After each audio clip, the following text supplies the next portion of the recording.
Lady Justice, inviting all of the people out on an adventure. Let's go see what we can find. Who's in? Hey, hey, hey. Good day. Lady Justice, Liberty Press, Lady J1A here with Liberty Bella, reporting on today's explainer. Ever wonder who truly holds the power in this country? When you look at the actual constitutional hierarchy, the answer might surprise some people. We, the people, are sitting right at the very top, number 1. And law enforcement, they're way down on number 10. Today, we'll break down these levels of power so you know exactly where your rights stand. Education is knowledge, and knowledge is power. So let's get to it. Who's in? All right, when you think about constitutional law, your mind probably jumps straight to, thick, dusty textbooks or maybe a flat piece of parchment sitting under glass in DC. But today's explainer, it's asking us to totally rethink that. It presents this brilliantly vivid spatial metaphor that transforms the Constitution into a physical, topographical space, a massive, towering mountain. So today, we're taking a guided tour of this mountain, mapping out exactly how this hierarchy of laws is visualized, from the valley floor all the way up to the cloud. The creator of this framework hooks us right out of the gate with this line.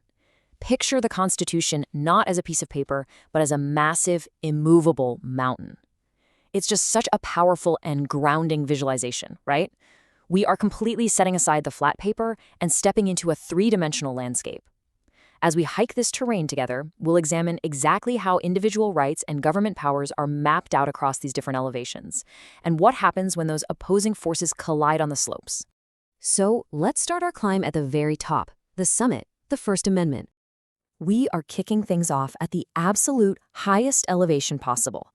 Up here at this peak of American liberty, high above the clouds, we plant our 5 core freedoms: speech, press, assembly, religion, and petition. Now, in this framework, these aren't just a list of rights. They are the literal apex of the entire structure, the guiding light. Every other law, every other amendment, and every single government action on this mountain exists structurally subordinate to this shining peak. Moving just down from the peak, we hit the upper slopes, the Second Amendment. Because, let's face it, we can't stay at the summit forever. Positioned right on this rugged ridge just below the peak, the source material argues the Second Amendment acts purely as a defense mechanism, a steel shield ensuring the people actually have teeth. Think of it as heavy armor, stationed high up to guarantee that the summit remains completely untouchable by anything trying to claw its way up from below. Descending a bit further, we reach the tree line, the Fourth and Fifth Amendments. Now, the terrain gets a lot rougher here in the dense forest. We've moved away from the pristine air of the summit and entered a zone where friction really starts to build. The explainer calls this the shield wall. It's a solid, rock-hard barrier against unreasonable searches, locking in the right to remain silent and guaranteeing due process. And here is the absolutely crucial part. In this topography, this exact altitude is where everyday citizens actually meet government agents. It is the designated point of contact, which brings us all the way down to the valley floor, the base state police powers. But before we unpack this base level, I want you to consider something. Are the words police or law enforcement actually anywhere in the Constitution? Think about it. In all those high-altitude amendments we just hiked through, do those specific words ever pop up? The answer is nope. They literally aren't in there. So where does their power actually come from in this landscape? Well, their authority is derived completely from the 10th Amendment, which reserves powers to the states.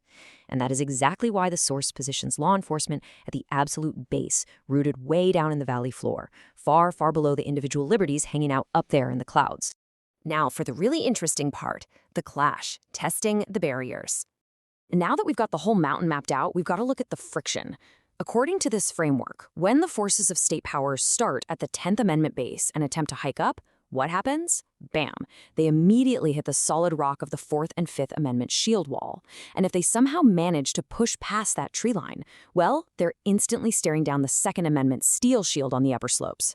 The entire mountain is topographically engineered to exhaust and completely block any upward climb to the peak. So the dynamic at play here is just constant grinding friction. You've got state police powers perpetually trying to hike up from the valley, and that's contrasted directly against individual liberties, which are anchored securely at the peak.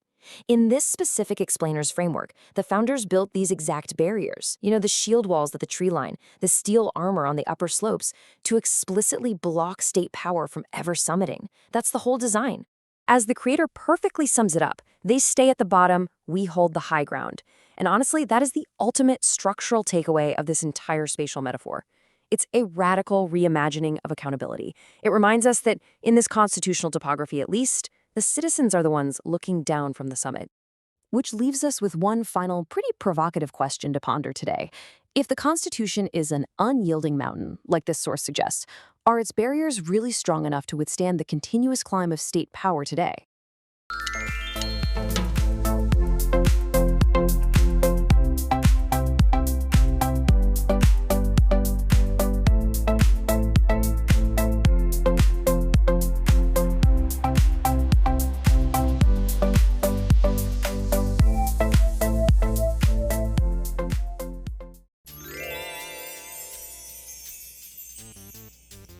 Have you heard the word? thepolicerecord.com/invite/LJLP. Get you some discountage over there at thepolicerecord.com. Hope to see you there.